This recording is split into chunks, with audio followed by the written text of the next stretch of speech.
Hi, in this video for section 2.8, we will discuss the third objective. The third objective is to determine the validity of a syllogism. That is, to determine if a syllogism is valid or invalid. Now, in the last video, we spoke about kind of comparing a syllogism to an argument. In that, with an argument, we proved that valid or invalid using a truth table.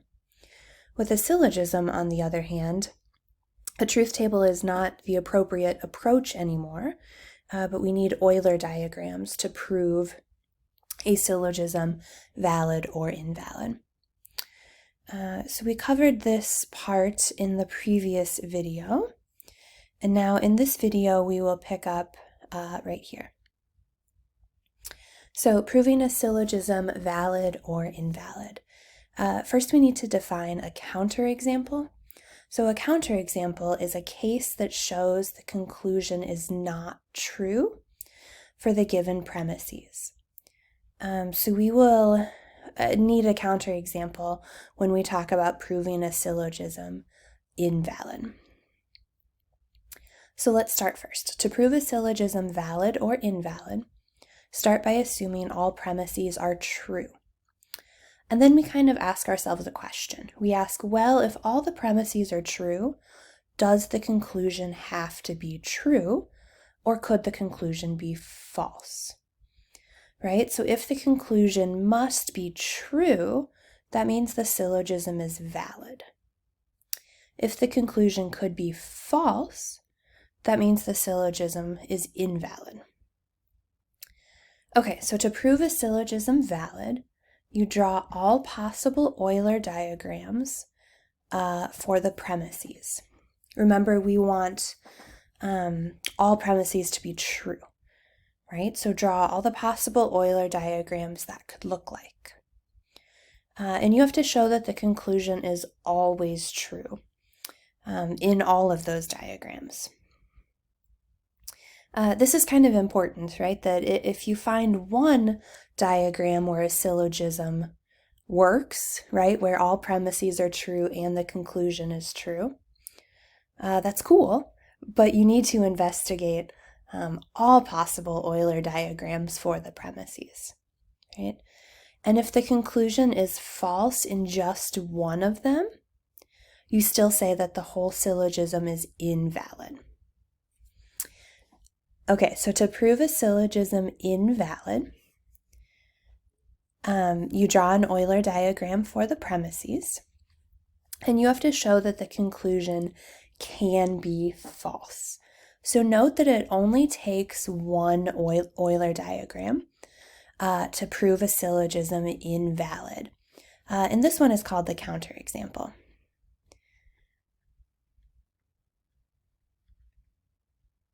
Is that Euler diagram that shows the syllogism invalid, right? And then the syllogism is invalid all the time, right? Even if it works for some Euler diagrams, as long as you find that one where the conclusion is false, then the whole syllogism is invalid. Okay, so we have 3 examples here. Example 3. Prove the following syllogisms valid or invalid. So starting with example A, some twins are not identical. Mary is a twin. Therefore, Mary has an identical twin. So let's scroll back up a little bit and check this out because we already drew an Euler diagram for this situation in A. Well, for the some twins are not identical situation. And remember how we talked about that this first drawing on the left is our default way to draw some A are not B, right? We did talk for this one in particular that actually it'll look like this here on the right because all identical twins are twins, right? So really the Euler diagram needs to look like this second one on the right. However, that being said, we'll still draw the first one on the left, just because that's kind of our default. So we'll just do so knowing that, let me shade it in red, knowing that this area here is empty. There's nothing in it, because that would mean that you're an identical twin without being a twin, and that's not possible, right? So we will draw this diagram just because it's our default, but we'll know that this area in red is empty. Okay, let's go back to example 3a.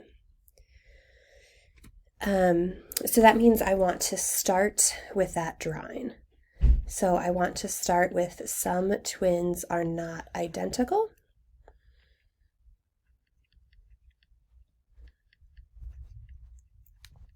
And then consider all the places I can put Mary. So the next thing I know is that Mary is a twin. Therefore, Mary has an identical twin. So let's consider all the places I can place Mary. So Mary could be right here. Mary. Which in that case, Mary is a twin, right? She's inside the twin circle. Mary is also an identical twin. She's inside the identical twin circle. So this Euler diagram shows that your syllogism is valid. But we're not done, right? Remember, you have to consider all possible Euler diagrams before we can say conclusively if this is valid or invalid. So let's start again with twins and identical, and consider where else we can place Mary. So remember, we've discussed this rightmost region is empty, right? Could we also put Mary here? We could indeed put Mary there in the leftmost region, since Mary is a twin, right? That premise needs to be true, and it is.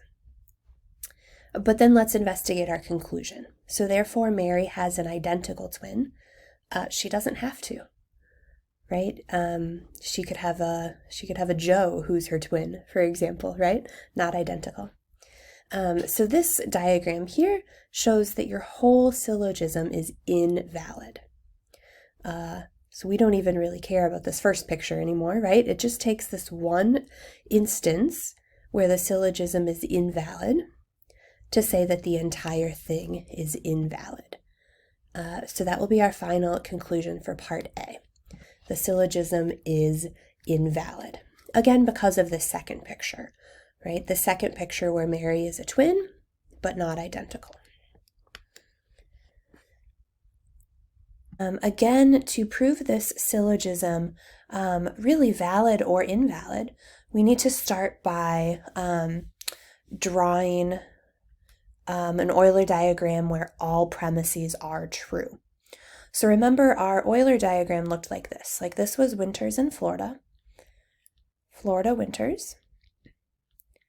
And then this one is winters that require a snowblower. Or pardon me, this one is winters with multiple feet of snow.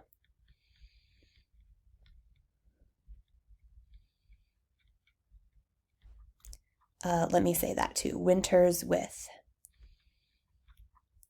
multiple feet of snow. Okay, so we had that Euler diagram before. That is where this first statement is true. No winters in Florida have multiple feet of snowfall. That's what that looks like. So now let's make your second statement true as well. All winters with multiple feet of snowfall require a snowblower. That is also a premise, so that also has to be true in my picture.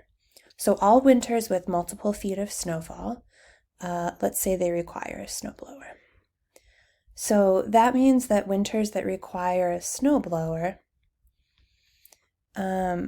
that has to be totally around, right? This winters with multiple feet of snow.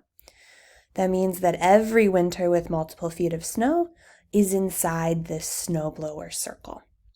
So here's one possible Euler diagram where both of your premises are true. So now you kind of investigate the truth value of the conclusion. So the conclusion is no winters in Florida require a snowblower. Let me say first that in your notes, I've added this word therefore. That's kind of a key word, right? That points you to this is the conclusion. So that word therefore should be there. Therefore, no winters in Florida require a snowblower. So let's investigate the truth value of that conclusion. So in this Euler diagram, that conclusion is true, right? None of these Florida winters overlap with these snowblower winters. But again, to prove a syllogism valid, you kind of have to run through all the possible Euler diagrams this could look like.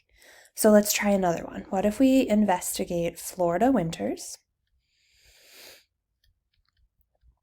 Winters with multiple feet of snow. I'm just going to write multiple, right? But this is the same diagram as before. Florida winters, winters with multiple feet of snow.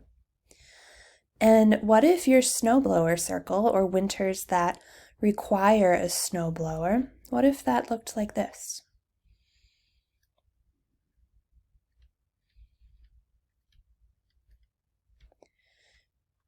So remember, we need both premises to be true. Well, the second premise is just all winters with multiple feet of snowfall require a snowblower. So that means we need all of these winters with multiple feet of snowfall. They all better be inside the snowblower circle.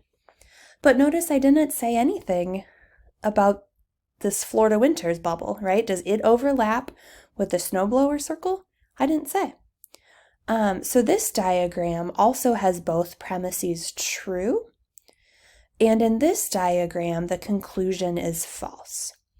The conclusion is that no winters in Florida require a snowblower. Well, they could. Like these Florida winters could require a snowblower, right? They're in the snowblower circle. So in this diagram, the conclusion is false.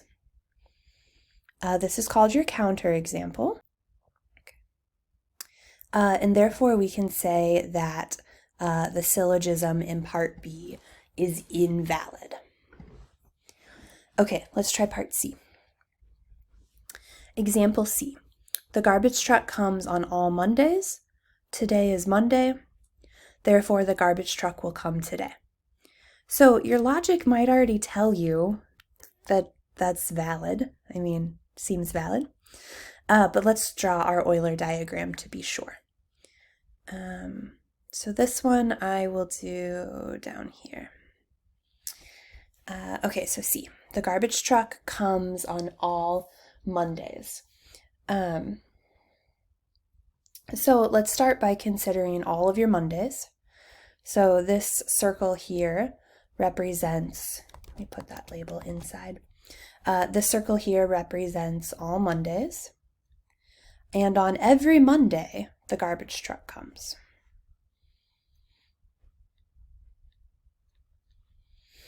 Notice, like, the garbage truck could also come on Tuesdays. I didn't say anything about what happens on Tuesdays, for example.